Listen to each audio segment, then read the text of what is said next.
Welcome to the Weights and Plates podcast. I am Robert Santana. I am your host. And today I have a special guest. She is the owner of Zoe Schroeder Nutrition. I had to think for a second. It's early in the day. Not really, but I'm going to say that. And also known as Fat Loss RD. Welcome, Zoe. Thank you. Thanks for having me. You're welcome. So I met you at an event in Scottsdale, and you have an online business and you are local to the Phoenix area. And I wanted to learn more about you and what you do and the different things that you've encountered and share it with our audience. Yeah, absolutely. It was so funny at the event. That was my third year going to the What She Said event, kind of like a fun networking event here in Scottsdale. And there were a few people that I had just randomly struck up conversations with, you being one of them, and then happened to be like, oh, we're also on the wellness panel together. And that happened 2 other times throughout the day. So it was really fun to have already kind of connected and had a conversation and then to continue the conversation on the wellness panel at the event. It was a really cool experience. I had a good time. They just kind of found me. It was my first time there. So yeah, because mostly women. So how did you feel like was it a little out of place a little bit? So it's interesting. I got an email. I never heard of, so the company was Modern Day Wife. The event was What She Said. And it was in Scottsdale at the W Hotel. So I get an email in my inbox one day. And I get all these spam emails about, hey, do you want to go do this event with the school district? And then it's like, oh, yeah. You get those? Oh, yeah. And then it's nothing, right? So I thought it was one of those deals, but I always check because you never want to assume, right? So I'm scrolling and then I see that, oh, wait, this is local. Okay, I saw like a local address in there somewhere. It turns out they're not from here, but that caught my attention. Like, oh, I could just walk across the street. Yeah, exactly. And I've been trying to broaden my audience. So like I think I told you at the event, we tend to skew more male and we tend to skew older. A lot of the guys that have hired me throughout the years are typically over 35, have some sort of ache or ailment, or they're just feeling age catching up. And they want to learn how to lift heavy weights and not get hurt. And that's where I come in and I teach them how to do that. I also happen to be an RD. I think that's kind of where you and I kind of like, oh, cool. Yeah, you don't meet many dietitians. No, you don't, especially male. Right. So when I first got into the business, I worked under a personal trainer in Beverly Hills, California. And the first thing he told me was, a large percentage of this market is female. If you want to succeed in this market long term, you have to appeal to women. And I kind of nodded my head. And in the beginning, I was working with another company that was more general fitness oriented. Didn't exactly do what I do, but I was the lone coach that did it that way. And I trained lots and lots of women over the years. And then as I kind of stepped back from that and they slowed down and I started picking up, then it started skewing more male.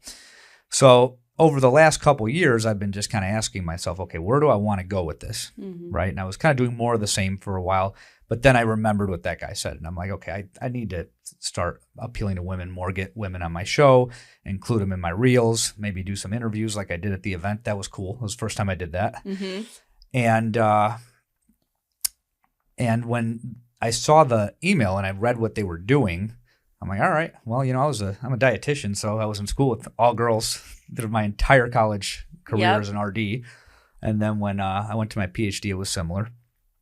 So yeah, let's do it. I'm game. You're like, I'm in. I know how to talk to women. Yeah. So I got a booth, set it up, did some street interviews. My partner forgot the mic adapter, so our audio sounds like shit, but it was a learning experience. I've since bought a handheld mic. We're going to do it right next time, but I left feeling excited for next year. I met a lot of cool people, and it was just a nice break from what I'm used to. And it was across the street too, as you can see. Yeah, that worked out. I find it to be a really, like you said, like you leave feeling excited. It's uplifting. And also why I really like it is the opportunity to connect with other local business owners. And, we got to connect and, have the opportunity to network and then promote each other's businesses and just kind of propel our mission.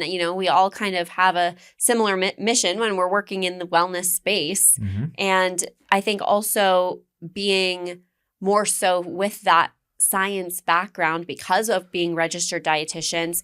There's a huge difference between, as you know, nutritionists and dietitians. And so really for me, and I'm sure you can relate, breaking through the Dr. Google and the fitness influencer And buy my ChatGPT meal now. plans. Yeah. And really helping clients and helping people even through the free content that we do is how can we show the science-backed research, evidence-based recommendations, but also something that I'm really big on is applying it to real life. So yeah, we can have the perfect science-based answer, but how do we connect that bridge with what's actually happening in real life? Right. So making it more practical. Mm-hmm.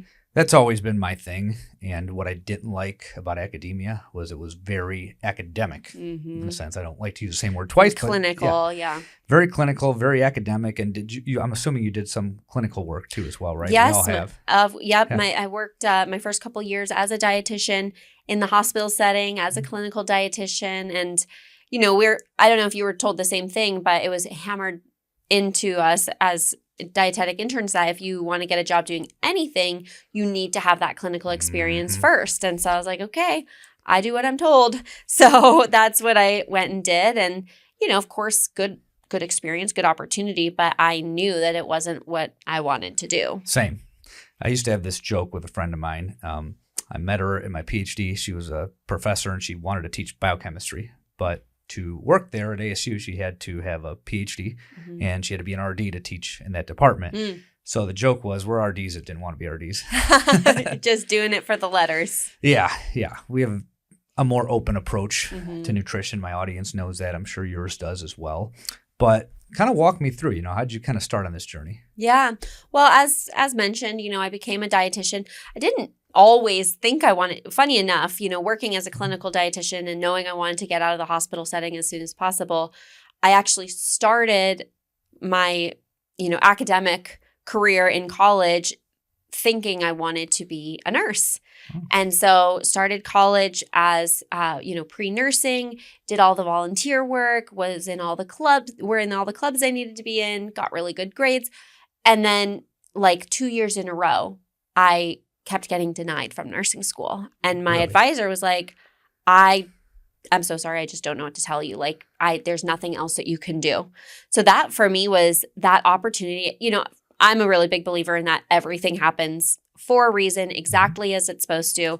So thank goodness I didn't get in because it gave me that opportunity to really think hard of, is that something I actually want to do? And it wasn't. It was just something that I knew was going to be a good job, make good money. I could go anywhere I wanted to. And it felt like the right thing to do. And my heart wasn't in it. At that same time, I was struggling with my own nutrition journey and disordered eating and, struggled with weight loss and that whole thing.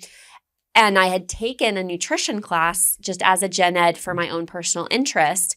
And then going through the whole experience of, the nursing debacle, I then was like, but could I do something in this field that I am now so interested in?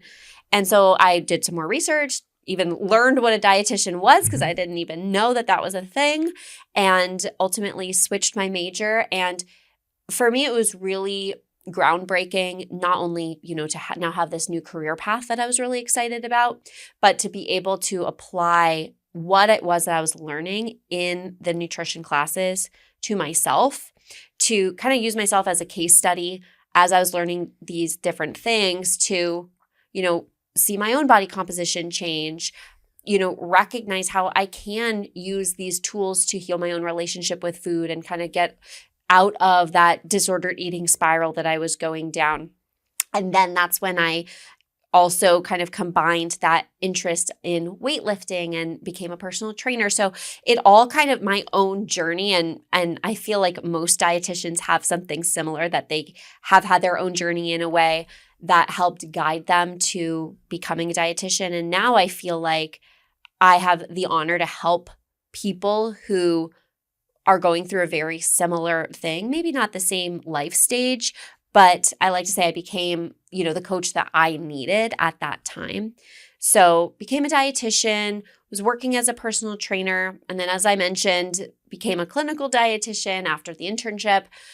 Did all sorts of different things. I got my master's in sports nutrition, was contracting with the Air Force for a while, which was my first experience in really applying the sports nutrition side of things with, just actual real life people and counseling besides myself.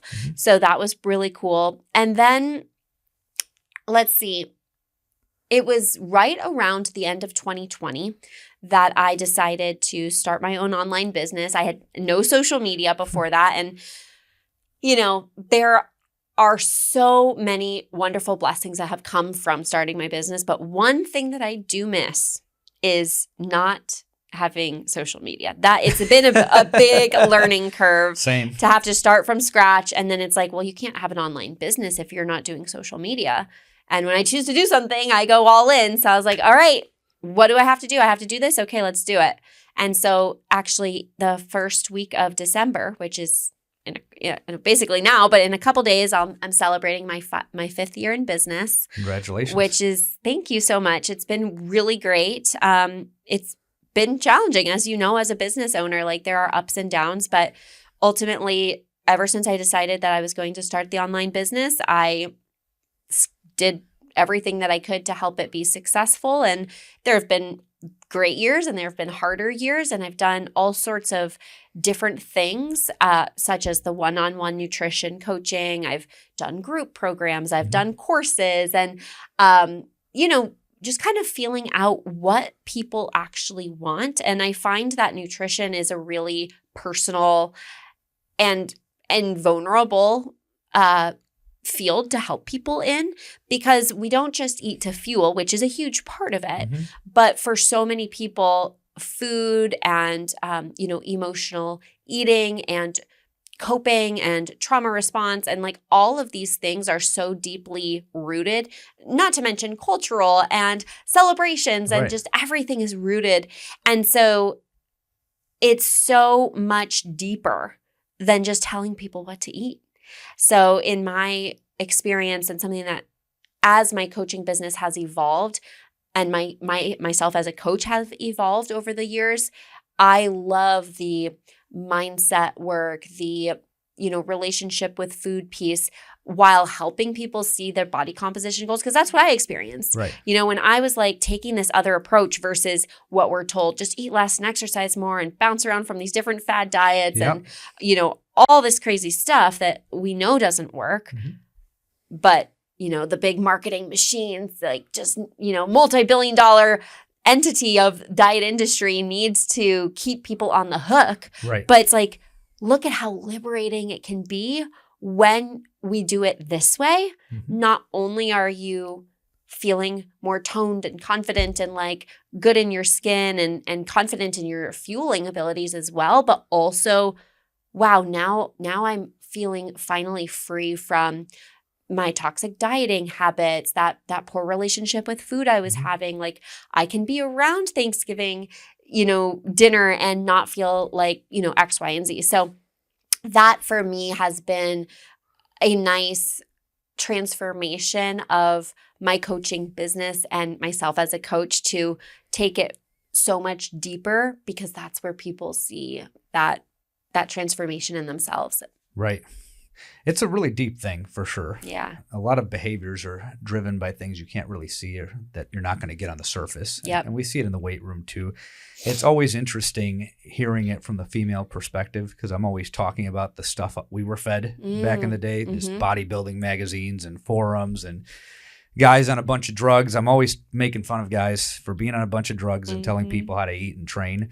And that's pretty much how it was told to us as young men. We get these movies and these huge jacked guys like, blowing shit up, and then they put a workout out in a magazine and be like, oh, we have to do that. But why don't you tell us more about that, like your experience and kind of how you moved into it and some of the things you've worked through, whatever you're comfortable with, of course, and, share that with the audience. Yeah. So, I went through kind of that freshman 15 experience. Well, back up. Where did you go to school? We need a little bit of a flex here. Where are you from? Where did you go to school? Yes. Well, I'm an Arizona girl. Okay, cool. I was I grew up in northern Arizona near Flagstaff, Verde Valley area. Even more rare. Yeah, yep. Very small town that I grew up in. My graduating class of my entire high school actually was smaller than my first class at U of A. Your first class. My first class. My first class, my first day of college, there were more people in that room for that lecture than my entire high school. So that was a big culture shock. And I went to the University of Arizona in Tucson. Cool. So I lived there in Tucson for, over 12 years. Okay. And then just a couple of years ago, moved up to the Phoenix area. Really? So you're new to this area as far as living here? Yeah. I always envisioned eventually finding my way to the Phoenix area. Tucson's funny. People either love Tucson or they love to hate on Tucson. And when I was going to school in Tucson, I was like, I can't wait to get out of here and blah, blah, blah.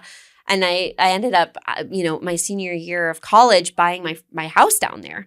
Look at that. And I was like, well, why am I going to be spending this much money in rent when I could be spending this much money on a mortgage and then get something out of it? So thank goodness that happened. But also it turned me into like having a really soft spot for Tucson. And I go down there periodically still. Actually, my half marathon a couple weekends ago was in Tucson, right around like the old apartment complex I used to live at for college and like this old hiking hill. And I was like, wow, it's so nostalgic. So it was like kind of this like fun full circle moment for me.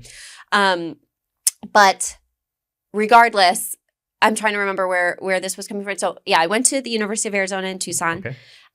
Grew up in a really small town, but going to, that was a big culture shock. Sure. Yeah. And it's interesting because my, freshman 15 wasn't due to like really necessarily overeating, but I think a lot of it could be contributed to a lot of drinking, a lot of partying, as a lot of college kids do. Yeah. And, but it was like, that was happening. But then it was also like during the day, I was like not eating very much. And I was afraid to eat protein because I thought it was going to make me bulky. I remember my grandparents they were like, you need to be eating more. And they gave me a container of protein powder because I was making smoothies in the morning. Yeah. I was living in the dorms and I had one of those little personal blenders. We had completely different sleeping schedules from my roommate. So I'd take all my smoothie stuff and my blender and bring it into the communal bathroom where everyone's showering and brushing their teeth and I'm making my smoothie. Oh, man. Taking me back. Yeah, right? It's so funny. And so anyway, they like gave me this protein powder to put in there and I like didn't use it because I so much misinformation, misconception. So, I think that's kind of where it started. And then it just kind of progressively got worse with trying the different cleanses. I remember, the famous Pinterest, like what was it called? The master cleanse with the cayenne pepper and the honey and the lemon juice. Right. And like, I was just drinking that all day. I'm like, I'm cleansing, and then at night, I'm really outing myself, but I made this, again, on Pinterest, found this mixture. You like do lotion and coffee grounds and cayenne pepper and you like make this little concoction and you put it on your belly and you wrap yourself with saran wrap. I think I vaguely heard something about saran wrap. It's like a thing. And then you go to sleep and you're, burning all your belly fat. I was like trying to go to sleep with this saran wrap and my skin was burning because of the cayenne pepper. And I was like, I can't do this. I have to get up and like wash it off. So, and then, also Pinterest was really toxic to me, I have to say. Pinterest? I did not know Pinterest was toxic. Well, for me at the time, maybe. Because then there was this other one called the military diet. And it was like, you're going to have 2 hard-boiled eggs for breakfast.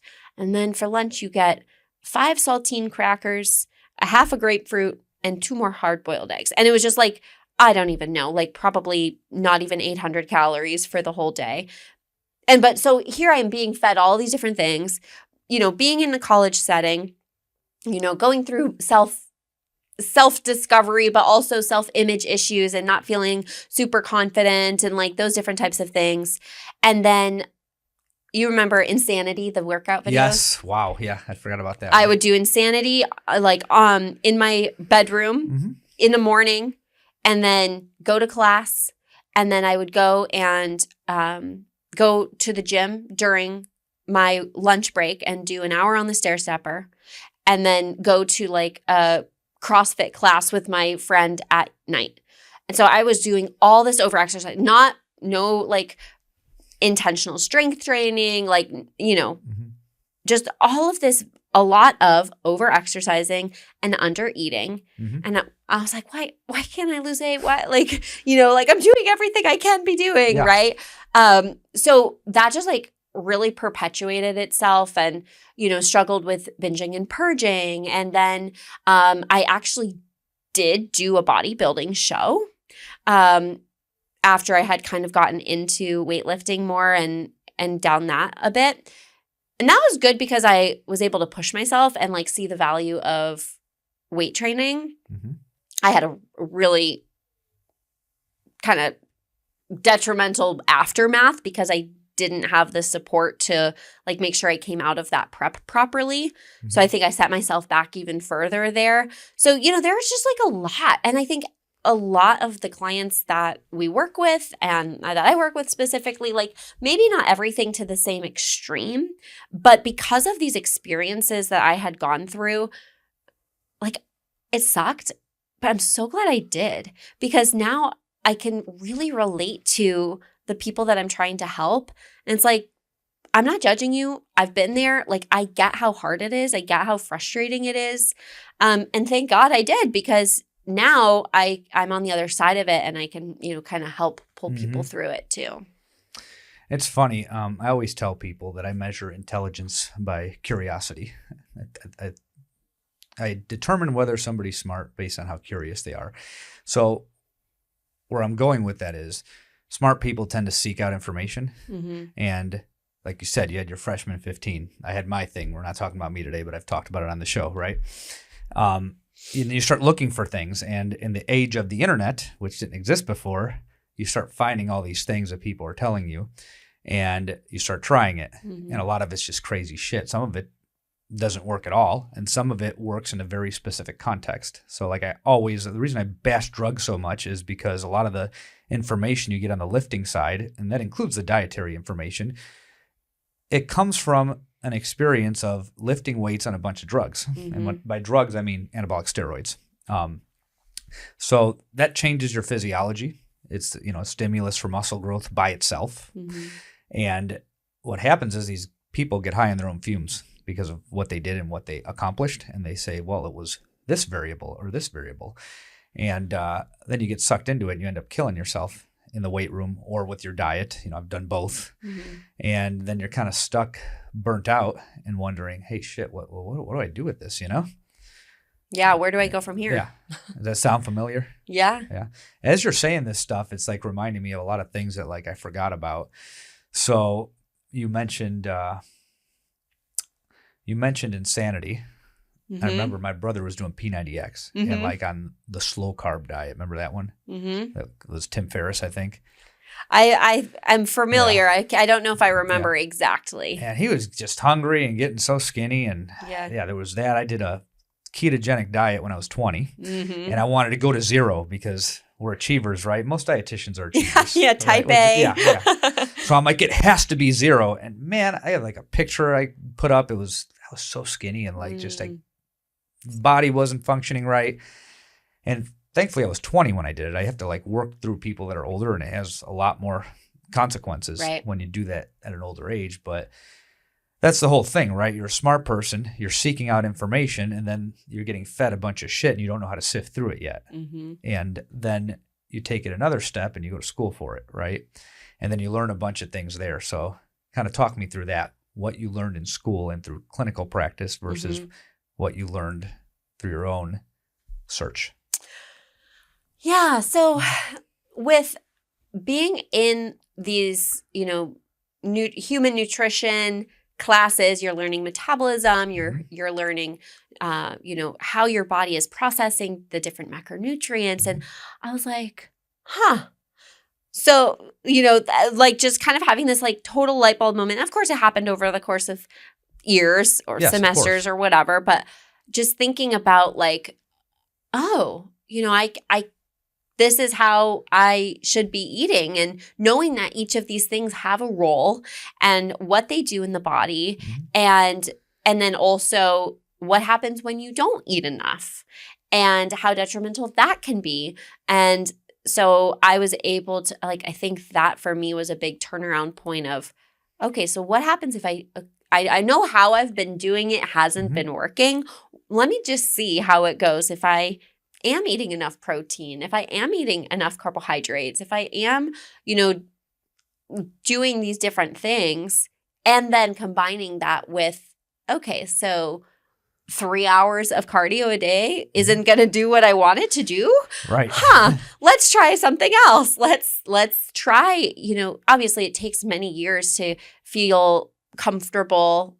At least it did for me and a lot of people that I work with, like to kind of get in comfortable in the gym, know what you're doing it safely. But I had a friend who was into lifting, and she brought me to the gym, and it was intimidating, right? The U of A Rec Center is a gorgeous gym. Yeah. If there weren't college kids there, I'd love to go back and work out there. But it was intimidating, right? Like not knowing what I'm doing and being around all of these, big scary guys and whatever. But those things together, and then just for my own like curiosity, wanting to learn more about the lifting. And so that's why I did the personal training certification, because I was like, okay, how can I just like be better at this thing that I now want to do? So that was pretty great in school specifically. Working in clinical practice as a dietitian, I can't say that there's anything that really stuck out in terms of like the nutrition side of things that I do now, or that like helped shape that. But what it did shape was, I don't want to be working with people who are pretending to be asleep. I don't want to be working with people who, oh man, I have so many clinical stories. We're not going to go down that. Oh man, there was this one couple who came in. This man was severely malnourished because they were convinced that he could only tolerate breast milk. So they were buying breast milk on Craigslist and feeding it through his G-tube. And we were in the hospital, and the doctor's like, no, like what is happening? And as the dietitian, I was new. And I was like, I do not feel enough equipped to handle with this, because it wasn't just the nutrition thing. Like this was like a mental illness thing that was going on. But it just taught me, like, there are people that I want to work with, and there are people that aren't ready for the help. Mm-hmm. And having that understanding of the readiness of change, and maybe to help propel people along that. But like, we're not the food police. I'm not going to tell you what I think of what you're eating unless you want me to. Mm-hmm. I have had to have a couple hard conversations with people about like, oh, I want to buy this for my spouse for Christmas, or I want to gift this to my mom, this as in my coaching. And although I would, be happy to have a client from that opportunity, it's very important to me that it's the client who wants this, and that's the client who is ready for this, because I can't want something for somebody more than they want it for themselves, as I'm sure that you have experienced.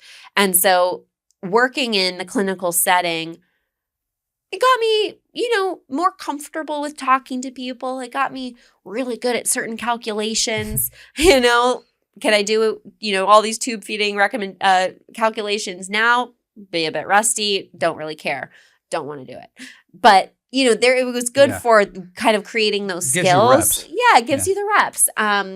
But it was when I transitioned actually into the wellness dietitian role at the same hospital, where I was then working with employees and supporting them versus being more inpatient.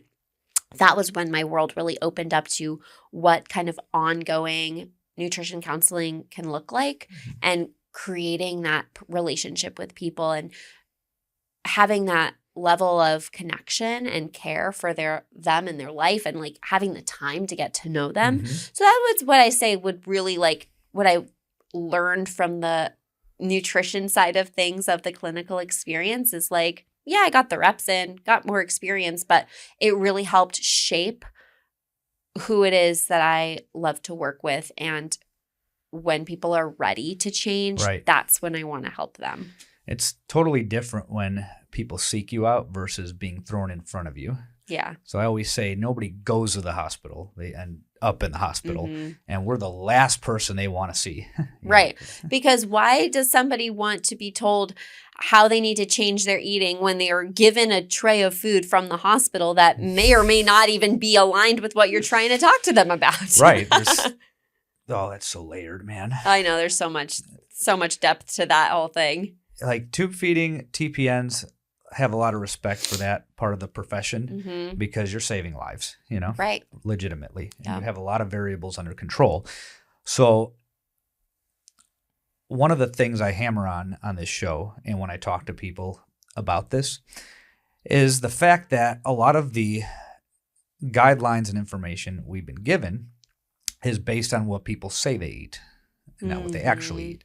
And when we're talking about clinical, you're dealing with an acute situation in many cases, but the problem is chronic. They got there through habits that were repeated for decades. And now we're being asked to educate them on these habits that's going to take them a long time to form, and they have to have the motivation for. So I never really felt like I was doing much with they used to call them at the long-term acute, my walkie-talkies. Did you ever hear that term? Yes. Yeah. So for the audience, there's people that are, comatose or non-functional, disabled. There's lots of different words for it, but they can't talk to you. They're getting tube feedings, they're getting TPNs. Maybe they're nonverbal because they're old. But then you have the people that are like her and I that the walkie-talkies. The walkie-talkies, yeah, they're alert. They call them walkie-talkies, and the majority of people in an acute hospital, it's cardiac and diabetes are the top two. Yeah. That's what I got most of, you too. Then you'd get some other stuff. You're like, oh, cool, renal, Right. And when somebody has a heart attack, that's years, decades of habits that took them there. And it may not just be diet either. They might be smoking. They might be drinking. They might be using drugs, etc. And now you're being asked to educate this person on something that's going to require motivation, interest, and years of their life to address. Am I really going to do anything there? Are they really going to restrict themselves in that moment? So that was always my problem with it. I liked the tube feedings, the TPNs when I do that. So I was more on the long-term care side. I made sure that I got acute experience because you're not a dietitian unless you do that, as you kind of alluded to earlier. That's kind of like the whole pecking order in dietetics. If you don't do clinical in a hospital, in an acute hospital, you're not really a dietitian. Right. So I made sure I did that per diem on the weekends, and I split my time between dialysis and nursing homes. That's when I really got to see habits, and I really got to see what somebody tells me versus what they're doing. Learned a lot about people that way. But it really hammered that point home. I'm like, these diets, I'm not even sure that they're necessarily the best for these patients under these conditions because they're based on flimsy evidence when you kind of look at it. So when somebody comes and floats a diet in front of me and says, well, what about this? I have to remind them before I make any comment on it. And I'm not saying everything is bullshit. We're in an age in history now where a lot of things are, but and you don't know what's real and what's not. But I always try to explain that there are so many variables that you can't measure. So when you're looking at the chronic effects of a nutrition intervention, you put somebody on a diet, you give somebody a supplement, you're making assumptions about their lifestyle. And that's the one thing you cannot measure. And even if you could, let's say you put them in a lab and you have an inpatient study. I learned this when I was writing my dissertation. There's actual intake and habitual intake. So you can get an actual intake with an inpatient feeding study, but then that's not their habitual intake that they eat at home. So there's always trade-offs. And then you get into the research design of it. In any study on humans, you're getting a convenient sample. I'm taking you back to research methods now. Well, it just makes me think of why nutrition is such a young, but also evolving science, because it's so hard to have, we can't have super sound studies because it's humans and because it's about what's happening at home. And 90% of the time, what are they doing versus what are they saying? Exactly. And you're dealing with volunteers too. So you stopped at a master's. Smart girl. So at the master's level, they introduce you to research methods, whether you're doing a thesis or not. At the PhD level, you have to apply this stuff. And what I learned, the biggest thing I learned a lot of things there, was about sampling. If you want to detect if something works, you assign people to groups randomly. You hear about these randomized control trials. My good friend Lane Norton, he always says, human randomized control trials in his videos. Do you follow him? No. He's a big influencer online. He's been around forever. He was probably the first to popularize this concept of, I have a PhD, but I lift and I diet coach and do all these things. I think he started his business in 2009. Oh, wow.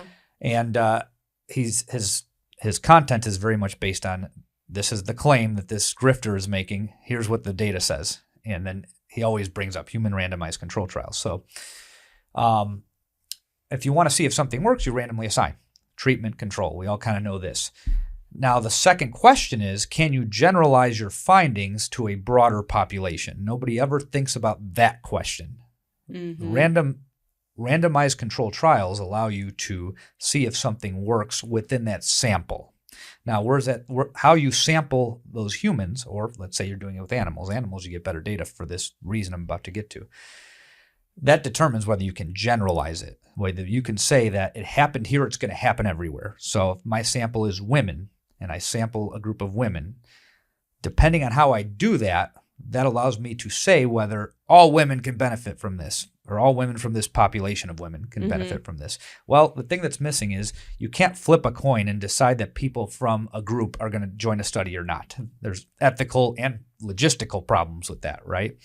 So you end up recruiting people. So a volunteer is not the same as somebody who doesn't volunteer, right? So if you get volunteers from this neighborhood that we're in, right? Well, what about the people that didn't volunteer? So you can't really say that, okay, we had an effect with this group, it's going to affect everybody in the neighborhood. And this gets missed. This is the biggest hole in studying humans with anything, is that you can't randomly sample humans. And the rebuttal that I get from researchers is, well, if you get enough people, well, what's enough people? We're a country of 360 million. So is 1,000 enough? Is 10,000 enough? Right? That's still a fraction of a percent, right? Yeah. So why is this important? Well, because, like you said, it's evolving. You may get one person today where the textbook answer works. And, some of this stuff works most of the time. That's how I kind of like to measure it. There's most of the time, then there's none of the time, then there's some of the time. Or with drugs, they say you got responders, non-responders, and adverse responders. So this concept of it depends, you hear that a lot now, but it's true. And that's people hate it. Yeah, they hate it, but that's what I'm hearing from you. Oh, yeah. And I think that's something too, working with people, it's like, yeah, we can do these things and, we can both put in all of our effort, but that's also why we have to give it time and allow us that process of making adjustments and making it individualized to you as the person, because it can't be cookie cutter for everyone. Yeah, we maybe have these generalized recommendations and, a blueprint that I generally follow most of the time. Yeah. I have people sometimes when I'm doing like a consultation call with them, it's like, well, how much weight will I lose in those 6 months? Because I always start with new clients with 6 months because we live in the instant gratification. We're conditioned to, all the headlines from the top, the lose 10 pounds in 6 days, or I don't know, whatever. 6 days now? And it's shortened. Yeah. We've been conditioned with Amazon Prime, same day delivery. Now I used to say 2-day delivery, but now it's same day delivery. We need to take time. And going back to what you were mentioning with being inpatient with the cardiac events, let's say, that's years of habits. Guess what? It's going to take time to change those habits. And yeah, we can do something in the short term, but I don't really care how much weight you can lose in the short term. I care about building the habits, so that you don't need me anymore. Mm-hmm. And that takes time. And I have to explain that to people. But thinking back to, okay, this is a good place to start. I can't guarantee that you'll lose any weight because it depends. Yes. So I had to land the plane. I was like, where was I going with that? It depends. And we got it. That was a smooth landing. Thank you. It depends. That's it. So we always have a model, and we talk about this with lifting, and I'm going to ask you some questions there too. We have a model that we know works most of the time. Mm-hmm. I'm a minimalist when I train people because on the lifting side, we were fed that we need to train 2 hours a day, 6 days a week, and do 15 exercises per body part. And that's how it has to be done because that's what Arnold did or whoever your Mr. Olympia was, depending on your generation. For me, it was Arnold. I mean, I'm not that old, but he was in all the movies when I was growing up. So that's the guy who we kind of ignored the modern ones. And we were all like, Arnold said, Right. But over the years, especially when you do this drug-free and you're lifting weights drug-free, you kind of figure out that the body gets trashed a lot easier than you think. Mm-hmm. And the method that I kind of fell into was we're going to take a handful of key exercises and make them heavier. And I don't know if you remember from the panel, I said lifting weights needs to become more about lifting weights again because now it's just become about going in there, chasing a feeling, beating yourself up. Like I think from what you were telling me that you experience, if it doesn't hurt, you don't feel trash, it ain't working. Yeah. Did you kind of or get if sucked you're into not drenched in sweat and dying at the end of it. Yeah. And that's kind of what we've been pushing against here is, hey, move your body in a functional way and make it heavier and do that. And if you find that things are weak, address those things. Mm-hmm. But, you get a lot of people that come in and they're reading about some minutia or what now they're watching because it's mostly on Instagram. Before it was reading forums and magazines. Yeah. But somebody's telling them about some exercise that works some individual muscle and the guy's whole body's weak. Mm-hmm. Same with I don't deal with this as much on the female side, more on the male side. On the female side, what I've seen is what you said. You have to be drenched in sweat. It has to feel really hard. It has to burn, or I didn't do anything, Mm-hmm. And that's just not necessarily true. We've been marketed the extremes because it just sounds cool. Because it's sexy and it sells. Exactly. And you have the most attractive person on the ad who was born that way in many cases, enhanced it with drugs and look even better. And then enhanced it with Photoshop after. And airbrush and all sorts of other shit that I don't know a whole lot about. But it's been a challenge when you deal with the lay public and you're having to dial it down. Because of the instant gratification. They come in, they're learning how to move. So they didn't necessarily get a good workout the first day. Right. Just getting past that. Yeah. Well, and I remember, what sparked this memory for me was before I came over here, had a client call with somebody who the last time we talked, she was like, I'd only lost 1 pound since our last call. And I was like, but you lost a pound. That's amazing. And then today she sent me over her updated body analysis. She has one of those smart scales. Cool. Her weight was about the same, but she had gone up in muscle and down in body fat. And I was, it's so much of that expectation management and also helping people have that reframe of no, this is what we want. I don't care what the scale says. Yeah. Aren't you excited? I'm so excited. Right. This is so great. You're moving. Yeah, this is what we want. So, it kind of goes back to that. It's going to take longer than you think. And having the expectation management around, can we do this in a safe way? Mm-hmm. Going back to what you're saying about lifting heavier, but keeping it safe and making sure you're functional and that you're balanced. That's, I think something so important. Well, it's the same thing with diet. They want to come in, they want to cut out entire food groups or go on very low-calorie diets.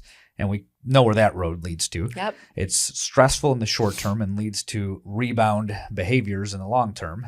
And more self-confidence issues because why can't I stick to anything? Mm-hmm. Why, I give up again? And then it just beats on you. You reminded me of something that I think you'll like to speak on here. It's diet-related. So in lifting, I have a big 5. There's 5 lifts I want people to do. The squat, the overhead press, the deadlift, the bench press, and the chin up, or the pull down if they can't do a chin up. Okay. In diet, I have a big 3. Water, fiber, and protein. Love it. Right.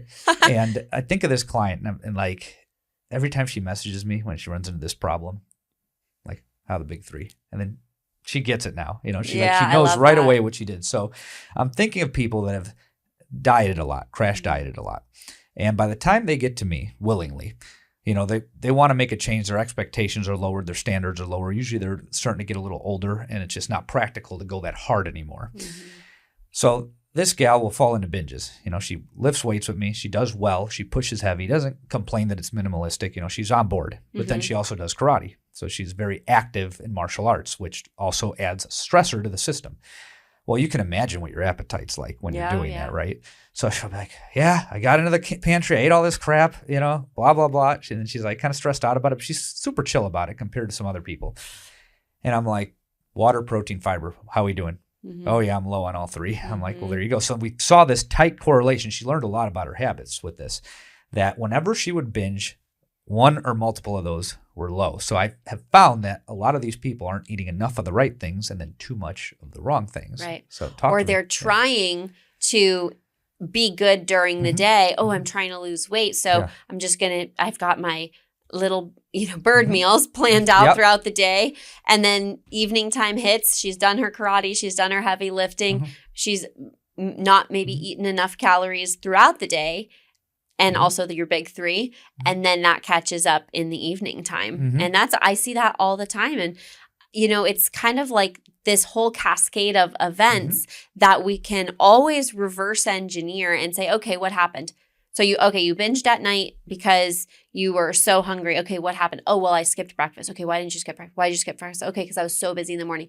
Oh, but because I forgot to meal prep my breakfast the night before. So it's like, it's not about I can't control my nighttime habits. Exactly, yeah. It's not I can't control my nighttime snacking. It's let's rewind the tape and see what tweaks we can make to your habits and your day that will help that from not happening. Mm-hmm. What do you find to be the most challenging with your demographic? Most challenging. That's a hard question because a couple things come to mind. One being people who feel like they're doing everything right and we're still stuck, right? And so that's a challenge. Especially if we've been working together for a while, right? And then we are like experiencing this like standstill a little bit, because then it's so easy for them to get frustrated or feel like it's not working, and it's more so about can we push through these hard times? Because the reality is we want to spend the most of life in maintenance. We don't want to be always chasing, of fat loss. We can't always be in so learning how to be consistent with your habits, even when you're in a season that feels like you're just in maintenance, which that's a power, that's a win. That's something we need to celebrate, right? I've had many client calls that are like, recently, especially with like the kind of ramping up of the holidays, where they're like, oh, yeah, I didn't lose any weight this week. And we talk about what they had, like, oh, and I went here and we went out to dinner here and it was my birthday or whatever. Right. And I'm like, can we celebrate the fact that your weight is the same, that your body composition is the same despite life happening? Because guess what? The rest of life is going to continue to happen. So we need to like change that mindset around not losing weight. Because obviously we know that there are so many fluctuations in the weight anyway. However, let's find the gratitude. Let's find the win in being where we're at right there. So that's one kind of hurdle that I do see that I think is important to address. But also just that relearning old toxic diet culture behaviors. Right? People automatically, like you said, want to eliminate whole food groups, or people want to, they think that they're not losing weight fast enough, or what we're doing isn't working, but they haven't given it enough time. And then they want to revert back to, well, I'm just going to do this, or, whatever. So I think that's something. And then also just helping people find the time to make what they say they want to be a priority actually a priority. Mm-hmm. So we get people coming to us saying they want these things, they want this body composition change, they want these things, but then when it comes down to, okay, let's put these habits in place, we can be met with a lot of excuses. Mm-hmm. And I'm all about working together. Let's find those small baby step changes.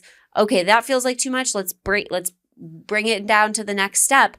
But it's also like we have to meet in the middle. Yeah. Again, I can't want this more for you than you want it for yourself. So right. we got to find a way somehow, because people do it. Mm-hmm. That doesn't mean that some people have a harder time and have more going on than others, but I think it's pretty fair to say that everybody nowadays have a lot going on. And so let's find a way to make, for example, working out or getting your steps in or whatever work for you, rather than you feeling like you don't have the time for it. We can find the time, but it might just be a little bit unconventional. Right. Do you find that people tend to struggle with dialing down the task that they're responsible for in the moment? Yes, I would say I think that they feel a bit relieved, but then also kind of a little bit of, I guess I'll say, guilt sets in of like, I feel like I should be doing more, or I feel like I should be doing this, but then we have like data to support that you can't do it yet, and that's okay. Let's find something that you can do. I always like to say success is the biggest motivator. Mm-hmm. So if you are feeling successful, and in successful meaning, oh, you're getting 5,000 steps every day instead of 10,000 because 10,000 you weren't hitting, and so you're feeling bad and you were beating yourself up. Why can't I do this? So let's back it down. I would never go from 10 to 5,000, but that's just for whatever. Sure. But when you're hitting your 5,000 steps every day and you're like, oh yeah, I'm doing this. I feel good. I'm proud of myself. Using that feeling of success as momentum to reinforce the positive behavior and getting that positive feedback that continues to set that, gives momentum, give it that momentum, putting in the reps to then turn it from a goal into a habit, so that then we don't have to think about it as hard. So I'd say a lot of people are relieved and are like, yes, I can do that. But then also we have to work through a little bit of that guilt around the shoulding on yourself. Right. Shoulding on yourself. Yeah. Yeah. So it's interesting. This is one of the things that I learned myself and that I try to pass on. Is probably I would say it's the most challenging thing that I have to deal with, both with nutrition and with lifting. The lifting analogy that I like to use is sometimes the weight's just too heavy that day, especially once you're no longer a novice. So I think this applies to anything in life. You get the honeymoon phase when you do something new, and things are easy, progress is rapid, things are predictable. Once you get past that, 3 to 9 month mark, depending on the person, then things become less predictable, more individualized, and you start to get to see those individual problems that they have to overcome. And what I find is the ladder is not as smooth. It's more of a zigzag, right? And in those moments where they're seeing those troughs, you get those peaks and valleys. When they're in those valleys, it's like, well, I just don't want to do it at all now. And then I've had to learn how to think critically about, okay, well, you can't do 5,000. How about 5,001? And just that little tweak tends to help when they actually do it. And I'm always kind of hitting, hey, you got to show up and do something, because doing nothing reinforces doing nothing. At the end of the day, we're very similar to other animals with that. You can reinforce bad behavior just by, I'm just not going to go today. Right. And then the next time you might go, then the time after that, I'm just not going to go today. Then before you know it, you stop going. Or I'm going to skip breakfast today. Then before you know it, I've fallen into this. Get busy, I skip breakfast. Then it's like a month of skipping breakfast. And I'm like, I like breakfast. What the hell happened? Why am I skipping breakfast? Why am I getting crap at Starbucks, And I have to reel it back in and start over. And I think it's a very important tool, this concept of, hey, sometimes you got to reset, back it down, set the goal lower for today, because it's going to contribute to that long-term accumulation. Have you kind of found the same? Yeah, absolutely. Kind of going through those periods of let's just get back to the basics. You're feeling overwhelmed. We have had months now of building up different goals, and maybe now you feel like you were in a good groove, but now it feels like too much. Mhm. Let's just get back to the basics, focus on the things, or, talk a lot about different seasons of life. So like Mhm. this season of life right now, being on top of your nutrition 100% isn't in the cards. How can we just scale it back to having those baseline habits that we worked on at the beginning, but now are like default that you don't even have to think about, but it feels almost like too basic, but like this is carrying you. So let's just ride it out, focus on these other things that we need to focus on, whether it's, like a family situation or a work situation or travel or whatever, but like we still have these things that will help you feel so much better than when we started, but it just like is a bit of a giving yourself a little bit of grace. Let's go back to just focusing on those baseline habits. Okay.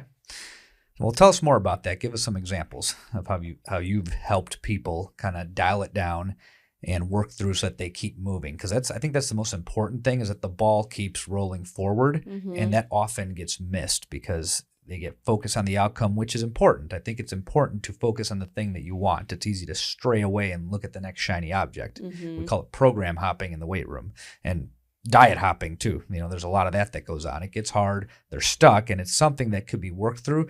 But then they want that, I guess, dopamine rush of trying something new, and they're chasing that novice effect all over again. So can you give some specific examples of how you kind of work through that?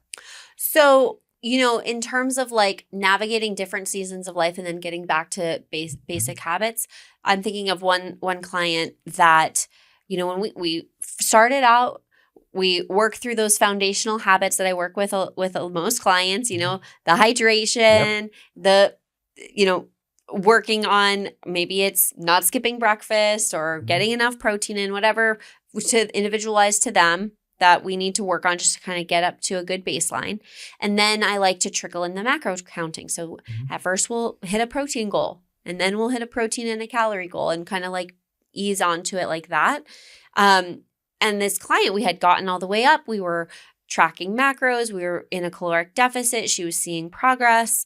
And then she had a health situation come up. And then, she had to take a step back from tracking her food and these body composition goals that she was having, and going through a lot of medical appointments and all these different types of things. And, that was frustrating for her. She was like, I was just getting so much momentum. But then we were able to think about, okay, well, you're still planning out your dinners for the week, so you're not getting takeout most nights. You still have your breakfast that you're enjoying every day. We've already worked on making sure you get protein and fiber with each meal. So like these things are in place. And right now we just have to prioritize your health in another way. And so we just now have kind of gotten back to we're back up to calories and protein, because she kind of got through that difficult health season of life. And then we've been ramping back up, working towards her body composition goals. But, just kind of ebbing and flowing with what the person needs. For me, it's about being that source of accountability, but also empathy that they might not be giving themselves, or that grace that they might need permission to show themselves, while still holding them accountable in a kind of loving and supportive way. Right. So a lot of it's just kind of redefining what a success and a failure is. And that moves depending on where you are in the process, right? Yep. Yeah, I find that to be probably the most creative part of our job, because when it gets hard, that's when you start to really learn about people. And that's also when a lot of people tend to drop off. Yeah. And I always like to say, it's easy to struggle alone. It'd be so much easier. And that's something I celebrate. If someone comes to a call and they're like, I really wanted to cancel our call today, like the last 2 weeks I've been really struggling. And again, a reframe of celebrating that. You showed up. That's huge, because it's so much easier to cancel the call, struggle by yourself, and then let those months go by, and then you end up feeling worse. So come to me with these challenges. That's what I'm here to do. You don't have to figure it out on your own. That's what I'm here for. So let's navigate it and troubleshoot it together, so that, it might be a step down from what we were doing before, but like we can still move forward. Right. The ball is still moving. The ball is still moving. Yeah. a centimeter is a centimeter forward from where you were. That's what I always try to tell people. I had a question and I lost it. What? Shit. I had a brain fart. That's all right. That's all right. So tell me a little bit about how you, I remember now. Okay, great. Cut that shit out. Tell me a little bit about how you navigate situations where somebody comes to you and they have preconceived notions about what's supposed to work and they think they know more than you do. Because we all deal with this. Yeah, absolutely. And what does that look like with your audience? I find that by the time somebody comes to me and we have that initial consultation call of just like, is this a good fit? Mm-hmm. If someone's kind of like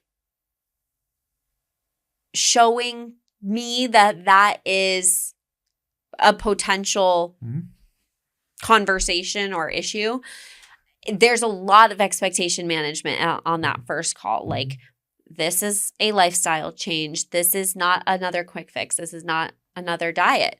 And so being able to hammer that in of like, if that's what you're looking for, then please don't give me your money. Right. Yeah. Like, I'm here to support you. I'm here to help you be successful. But my definition for success for you is not just seeing a number on the scale. It's like all these other things.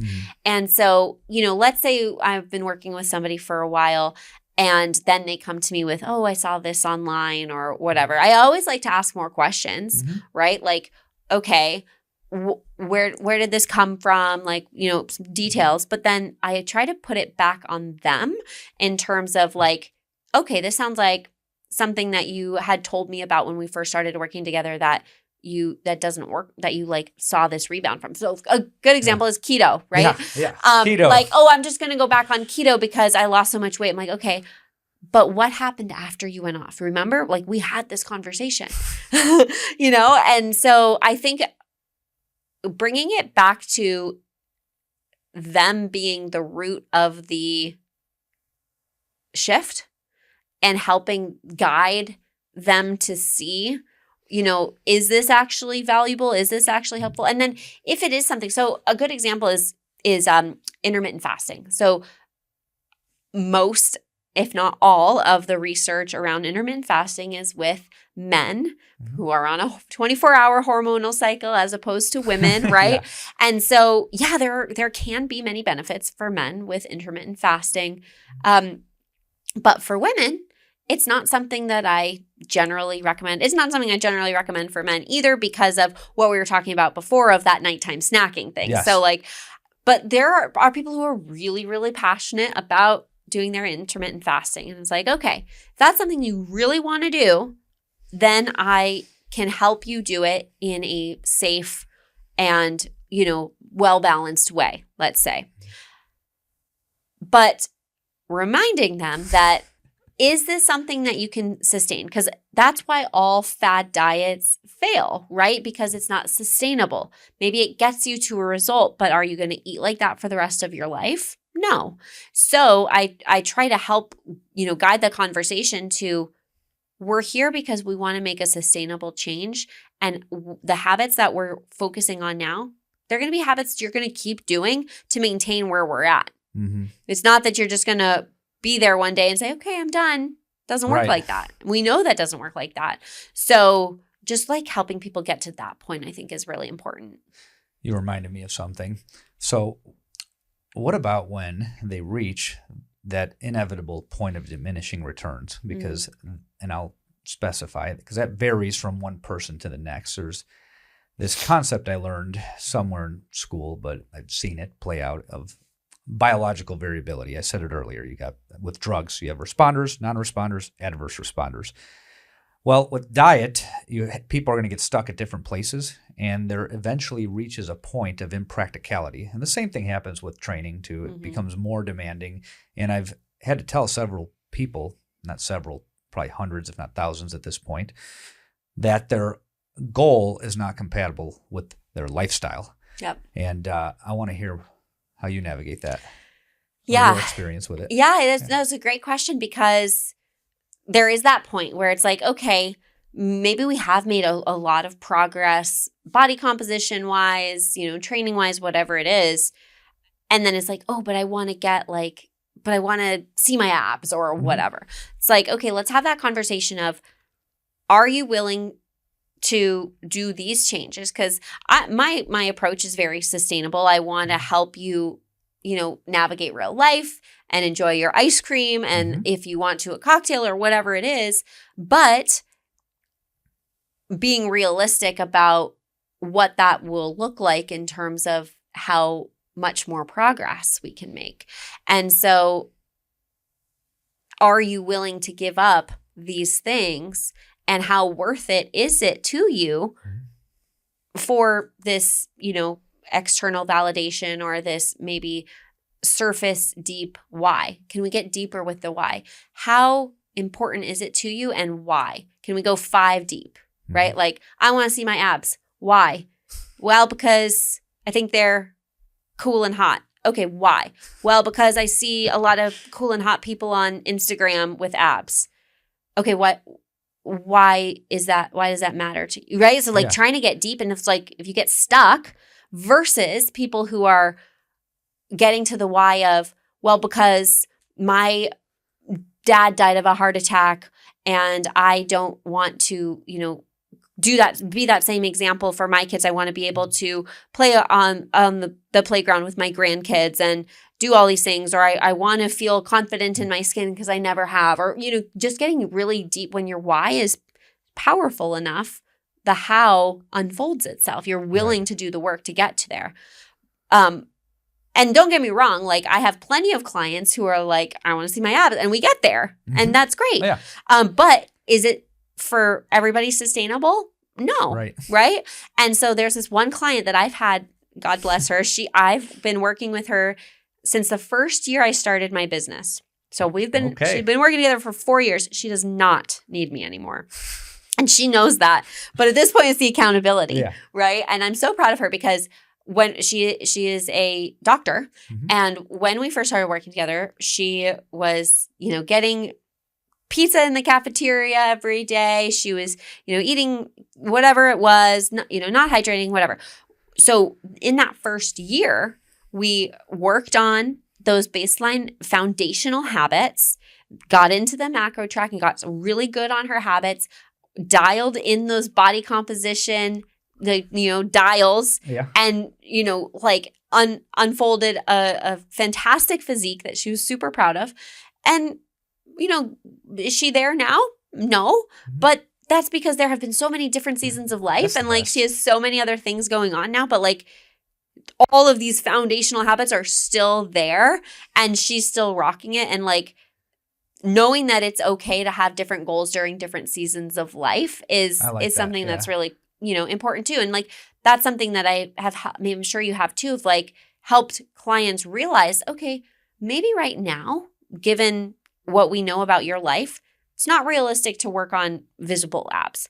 Okay, but what can we work towards? So now with her, we're working toward, she's like, I'm lifting heavier than ever. I'm getting compliments on how muscular. I'm like, okay, so that's still a win. We're just working towards something different. And, to keep it interesting, I know for myself, I like to keep it interesting by working toward different goals. I mentioned earlier, I just ran my first half marathon. Congrats. Thank you.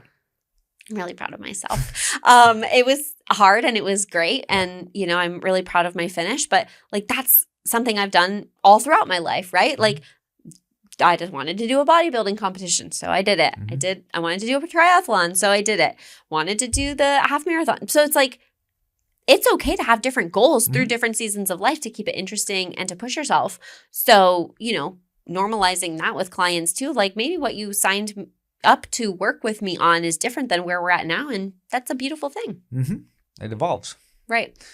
Now you need to do a lifting competition. I almost did. I was, because, being a power lifter at my weight, I was doing pretty good, but it scares me. I was freaked out about the training, 1 rep training Really? That's the fun part. Yeah, I don't know. It like freaked me out to have that much weight on my frame. Like I got up to deadlifting 270. Okay. So and then I was like, okay, well, I'm good. We need to talk. Do you remember what I said about that at the panel? Yes. Got to do heavier, right? I was talking about the difference between a hard, long running race versus a heavy lift. Oh, right. Yep. The fear. Yeah. Remember what I said about a heavy lift, a 1 rep max versus a marathon? I do remember. Why don't you remind us? I was talking about how when you run a marathon or a triathlon or you swim and you're going these long distances, it really teaches you to deal with pain. Mm-hmm. You know, your pain tolerance goes up. When you lift something heavy, it teaches you to deal with fear. And you just said it. You just said it on my show. It's the truth. You know, when you have, especially in a squat, you have hundreds of pounds on your back. Mm-hmm. It just, even to this day, like it doesn't even have to be a max for me. If it's over 300 pounds, you know, I can do somewhere in the mid 4s. I haven't tested it in a long time. Mm-hmm. Once it's over a certain threshold, I'm like, you have to like psych yourself up. Yeah. And there's like this whole thing that goes into it. Right. With a run, it gets hard at the end. Yeah. You know, I mean, the whole thing's hard in different ways, but at the end, you have to like dig deep and push and get through that pain to finish, right? When it's a heavy lift, you have to work through the jitters. You're like, well, shit. Yeah, you're like, am I coming back up? Yeah. Oh, you got to do it. Yeah. So talk to me about that then. What's your lifting?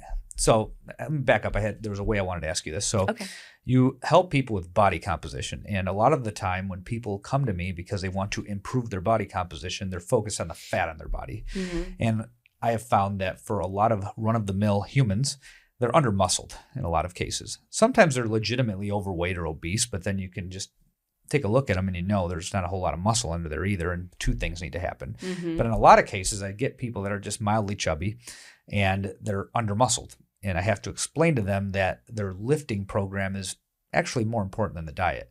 And getting that across is a challenge in and of its own. Mm-hmm. So 2-part question there. How do you navigate that? And what has your lifting journey been like? Maybe answer the second one first. Second one first? Yeah.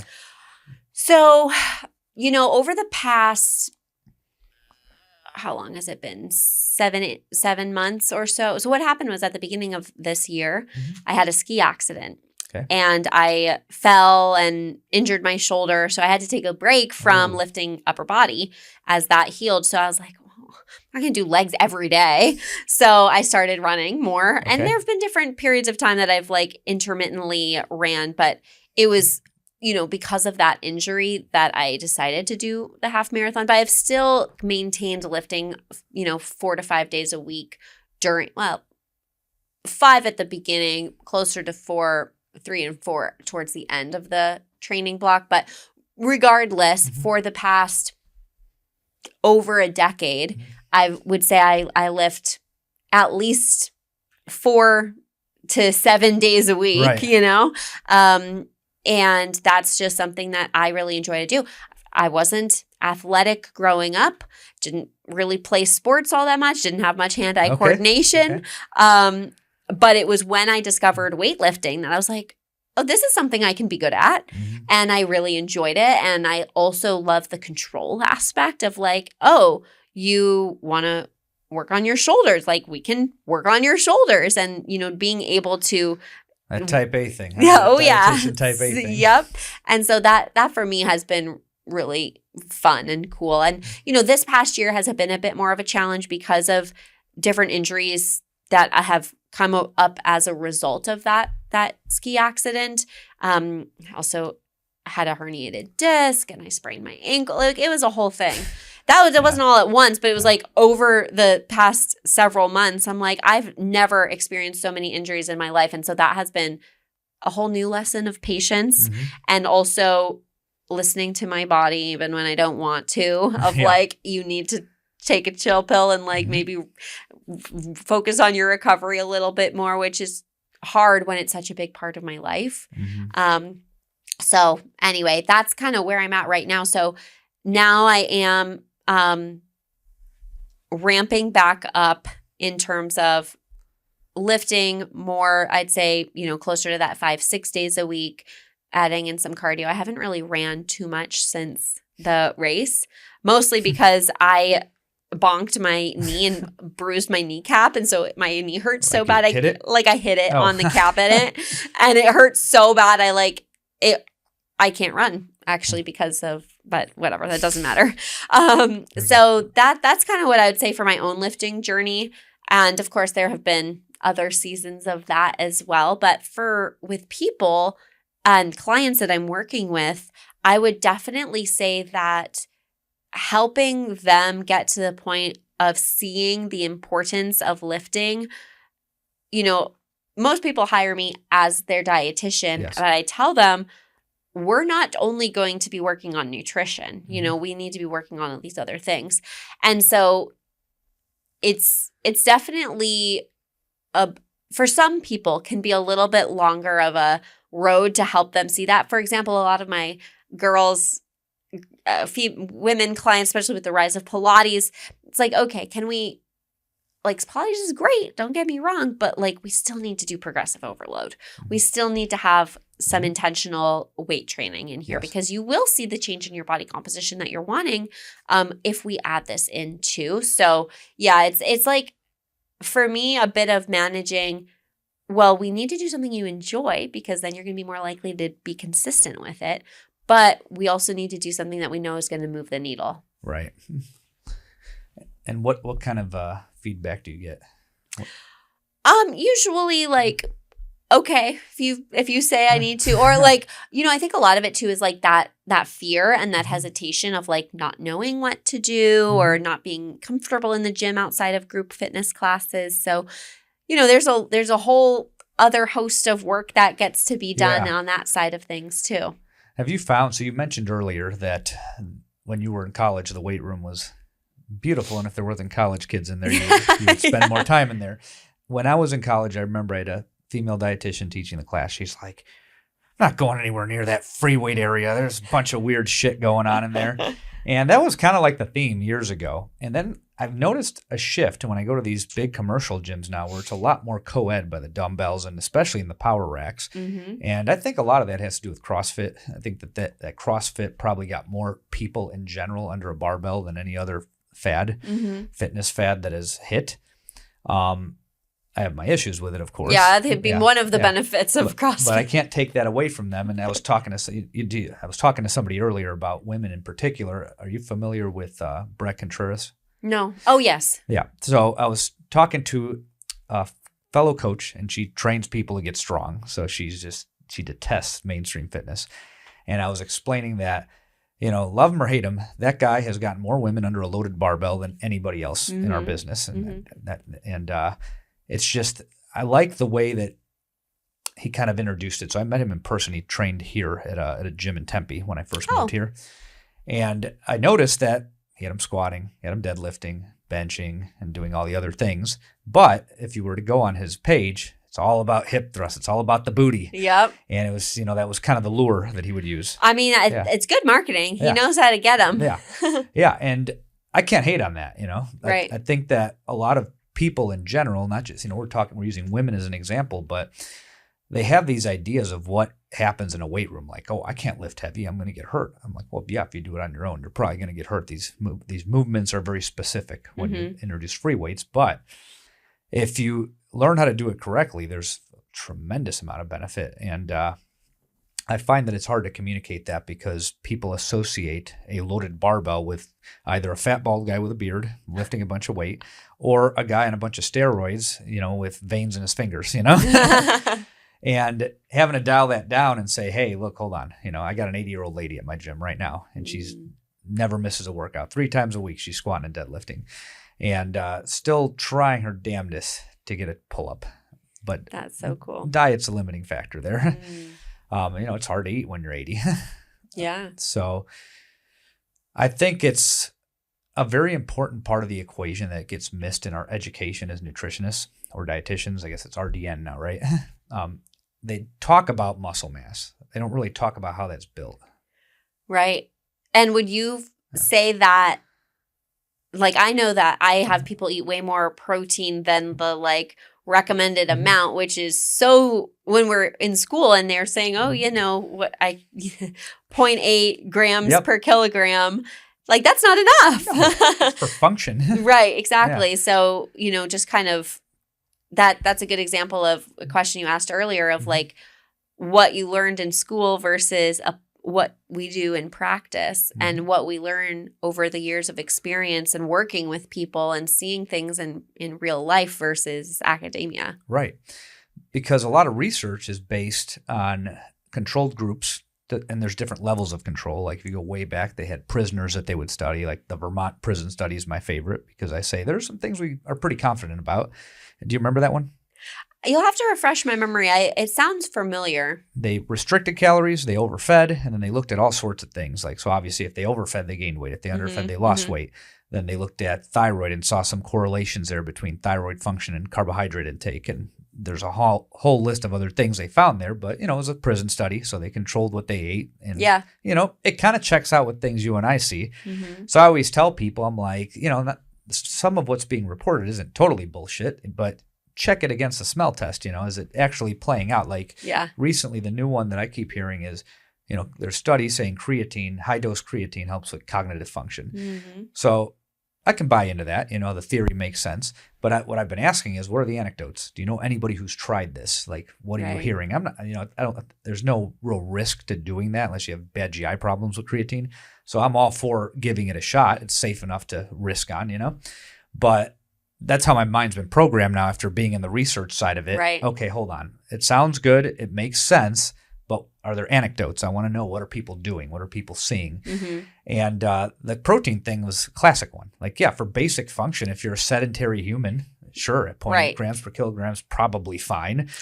But once you start applying stress to the system, that changes everything. Right.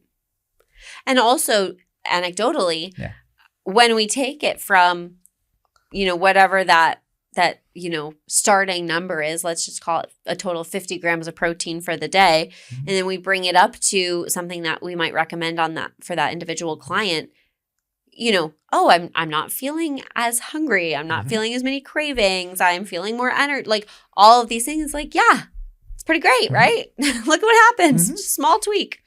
It's funny. Do you find that most people don't realize their body burns calories being alive?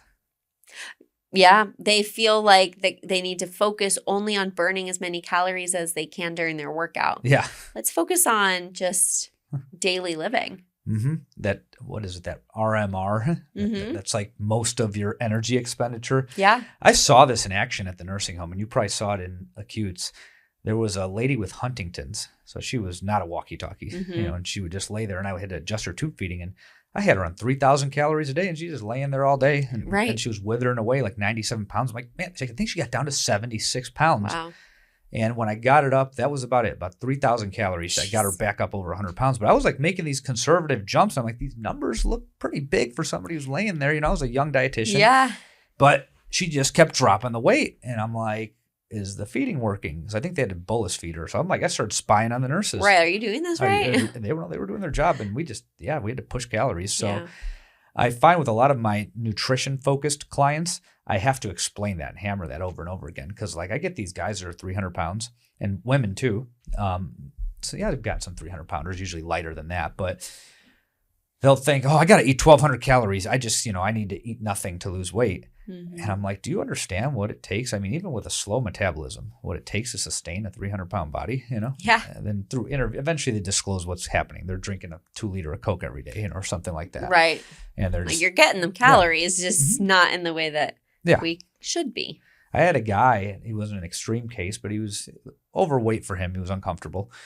And he's like, dude, last time I had to eat like 1,200 calories. I'm like, you did what? He didn't tell me because I had to get him on call. So we were doing this online. I'm like, you have to call me once a week because you are like a 1-sentence guy or a no-sentence guy. And then I'm learning information later. Have you found this happens too sometimes? Like there's stuff going on and you just find it like a year later. Yeah, you're like, you didn't tell me about this. It's like a smoking gun. Yeah. The earliest one that comes to mind was I was working in dialysis, and this guy had like uncontrolled phosphorus, and it was funny. They'd tell the technicians everything. They'd try to hide it from the dietitian. Oh, yeah. One day the technician's like, he pours bean juice on his food. And then I go up to him and I'm like, and he starts laughing. He's like, Yeah, I'm like, that's why your freaking phosphorus is high, dude. I'm like, stop with the bean juice. And he came right down and cut his binders down. But that guy that I was talking to, he's like, oh, does the oil or the butter or whatever fat he was using to cook, does that count? And I'm like, bro, that's like several hundred calories that you're adding. Right. And then he starts losing weight. Mm-hmm. And that's something I say to clients too, of like, tracking your food isn't the end all be all. It's not our end goal, but it's a tool to build awareness. Can we just build awareness around what it is that you're currently doing? And even just don't change it. That's what I have for, new clients do. Don't change anything about what you're eating right now. Just track your food. And then I had a new client 1 week into that. We had one call. She was like, I haven't seen below 180 in a year. Even just slowing down and tracking my food, I have to be so much more conscientious. I'm like, pretty amazing what a little, slowing down and having that awareness around what we're putting in our bodies. Because think about all those little extra nibbles. If you're not being conscious of it, especially for the parents out there, grabbing stuff off of their kids' plate, or, you go into the pantry and you grab some snacks, and it's like, if you have to put all of that in the tracker, you might think twice about actually, if you want to have that snack, or if is it going to be mindless or a mindful snack. You discover all sorts of stuff. Yeah. A lot of underreporting is not always intentional. That's what I have to explain. Sometimes you're just doing things, like I'm guilty of it. Yeah. It's like self-report bias comes in many forms. There's this biostatistician that spoke to us at ASU, and he was going over self-reported physical activity and self-reported diet intake. And he was coming at it from the stats perspective, but then also a little bit from the behavioral perspective. And by the end of it, he's like, this is an example of when something is not better than nothing. He's like, until we could, find a way to meaningfully measure what's going in, we probably shouldn't even bother with this. Not good data. No, it's junk. It's garbage in, garbage out. But they require that you report diet intake, even though you can't measure it. Yeah.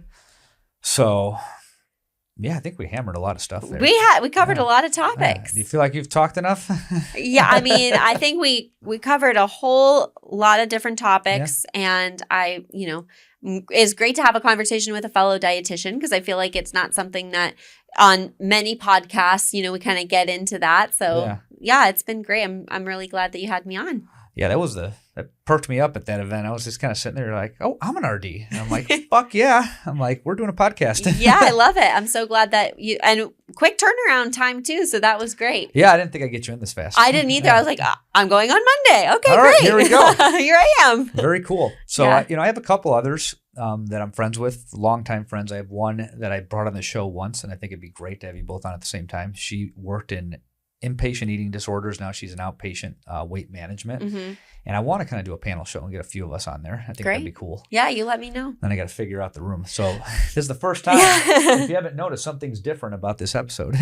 Yeah, it's great. Well, thanks so much for having me. You're welcome. Thanks for coming. Yes. And can you tell the audience where to find you? Oh, absolutely. So on Instagram, I'm Fat Loss RD Zoe. And then if you want to just look me up online, my website is zoeschroedernutrition.com. But, social media is fun. I'm there. I'm on TikTok. But Instagram is probably the best place. Same here. I just can't do the other ones. I try. I put in the effort because, again, I can't half-ass anything. But it's hard. It is hard. And I also feel like just so much changes. Everything's changing, but it's all good. We keep persevering. Yeah, we evolve. Yes, that's right. You can find me at weightsandplates.com or on Instagram at _Robert_Santana or _Robert_Santana. I've learned that when I say the, people think I say something else sometimes. So _Robert_Santana, or on YouTube at youtube.com/@weights_and_plates. Thanks for tuning in, and we'd like to have you back. Sounds great. Thanks.